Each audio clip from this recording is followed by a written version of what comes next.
मोगाच्यानो आतां हांव तुमचे मुखार शिंपयेंतलीं मोतयां दवरतां. युरोपाच्या एका ल्हान गांवांत एकलो जाणटेलो शेता कुशीन आपल्या घरांत जियेतालो.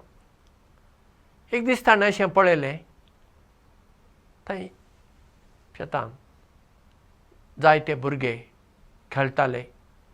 पावस पडलेलो देखून माती सकट चिकट जाल्ली. तेन्ना हो जाणटेलो थंय भायर येता, भुरग्यांचो खेळ पळयता आनी भुरग्यांचो खेळ सोंपता सगळे भुरगे आतां शेतांतले भायर येतात.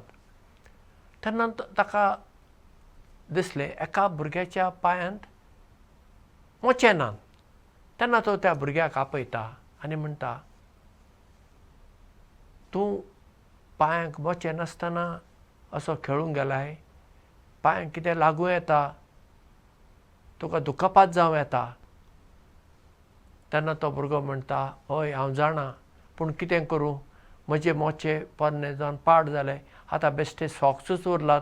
आतां ते सॉक्सूय पाड जावंक लागलात आनी ते मोचे घेवंक म्हजे आवय लागीं दुडू नात. पूण म्हाका खेळ आवडटा देखून हांव हांगा इश्टा बरोबर खेळूंक येता आनी ते पोरने मेय आसात ते सॉक्स घालून येता. तेन्ना तो जाणटो मनीस ताका आपल्या घरांत व्हरता आनी ताका बसयता आनी मागीर भितर वचून 2 जोडी मोचे घेवन येता. एक जोडी मोचे पोरने आनी म्हेळे आनी दुसरे मोचे बरे नवे चकचकीत दिसतात. ताणें त्या भुरग्याक विचारलें, तुका आतां खंयचे मोचे जाय? तूं घे, हांव तुका फुंक्याक दितां. तेन्ना तो भुरगो म्हणटा, म्हाका हे म्हेळे मोचे जाय. तेन्ना तो जाणटो मनीस अजाप जाता आनी त्या भुरग्याक विचारता, तुका हांवें 2 जोडी मोचे तुजे मुखार दवरले आनी खंयचे जाय ते विंच म्हूण हांवें तुका सांगलें. तुवें हे म्हेळे मोचे कित्याक विंचले आनी हे बरे नवे आनी बरे चकचकीत दिसतात ते कित्याक तुवें विंचूंक नाय?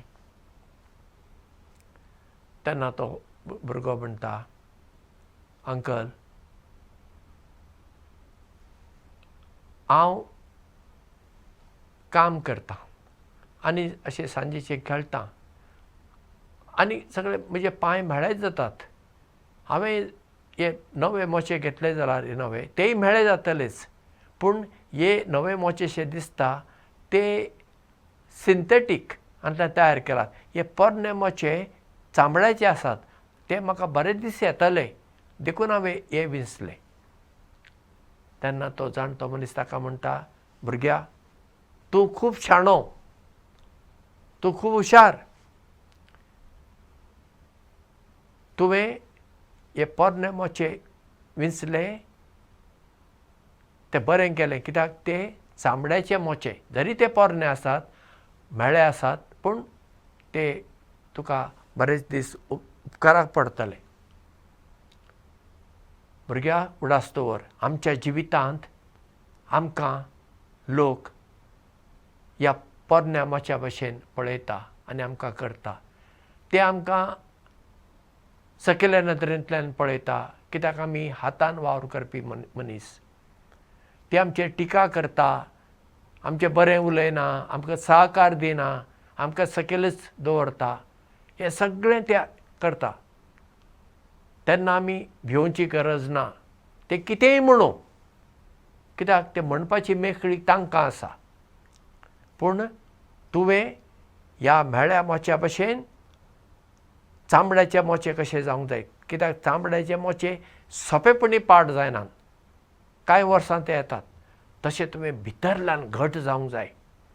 तूं जर भितरल्यान घट जाताय, मागीर हे भायर तुजे भायर कितें घडटा, कोण कितें सांगता वा सांगना, ताचो व्हडलो परिणाम तुजेर पडना. ही म्हजी उतरां उडास्तोवर अशें त्या जाणट्या मनशान त्या भुरग्याक म्हणलें. हें खरें. आमी कितें चकचकीत गजाली बऱ्यो म्हूण दिसता. झगझगता तें सगळें भांगार न्हय,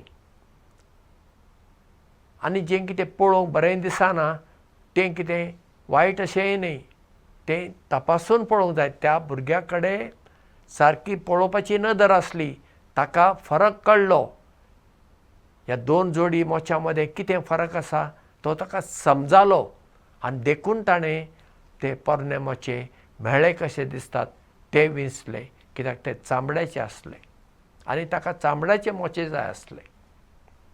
आमच्या जिवितांत आमी विंचोवण करतना, सिलेक्शन करतना आमकां कितें जाय तो विचार करून जें चड काळ उरता तसल्यो वस्तू आमी घेवंक जाय. आतां असो काळ आयला सगळे मोलाक घे, नाका जाल्यार काडून उडय. आदीं तशें नासलें.